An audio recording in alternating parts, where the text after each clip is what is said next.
Hello, hi, నమస్తే. నేను citizen speaks India. NDA government పవర్లోకి వచ్చినప్పటి నుంచి నిత్యావసరాల మీద విపరీతమైన ధరలు అయితే పెంచడం జరిగింది.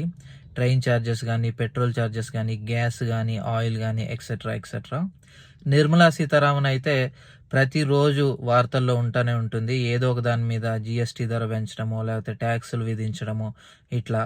పాపం మన ట్రేడింగ్ వాళ్ళు ఎవరిని డిస్టర్బ్ చేయరు. ఉద్యోగాలు కూడా మానేసి ట్రేడింగ్ చేసుకుంటారు.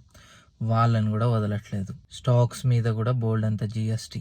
అట్లనే ఇక గోల్డ్ గురించి చెప్పాల్సిన అవసరం లే, కొన్న వాళ్ళకే తెలుస్తుంది. పాపం పెళ్లిళ్ళు చేసుకునేటోళ్ళు ఆగమైపోతున్నారు.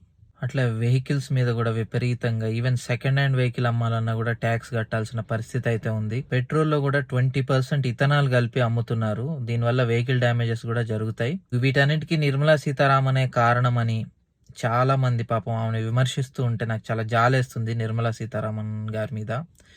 ఎందుకంటే ఆమె మనకు ఒక ఫినాన్స్ మినిస్టర్.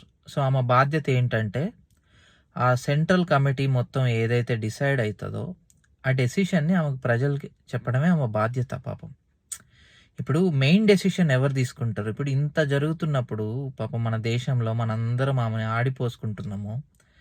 అసలు మోదీకి తెలియకుండానే ఇదంతా నడుస్తుందా? అమిత్ షాకి తెలియకుండానే ఇదంతా నడుస్తుందా? అంటే బీజేపీ గవర్నమెంట్కి ఏమి తెలియకుండానే పాపం ఆమె అనౌన్స్ చేస్తుందా? ఆమె ఏంటి, జస్ట్ వాళ్ళు ఏం చెప్తారో అది వచ్చి ప్రజలకు చెప్తుంది అంతే. ఆమె దానికి ఎందుకు పాపం అన్నట్లు మీరు ఆడిపోసుకుంటారు? ఇది ఇది మంచి పద్ధతి కాదు. ఎందుకు మీరు ఆ మొక్కర్నే చేసి ఇట్లా ఆమె ఎంత హట్ అవుతుంది? ఎందుకు మీరు ఆ మొక్కదాన్ని అట్లా తిడుతుంటారు ఒక ఆడామని?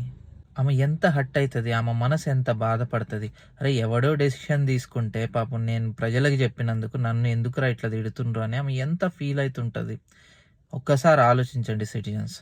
పాపం నిర్మలా సీతారామన్ అయితే మాత్రం మీరు తిట్టకండి. దీనికి అసలు కారకులు ఎవరు మీ అందరికి కూడా తెలుసు కదా, వాళ్ళని తిట్టండి. Bye bye.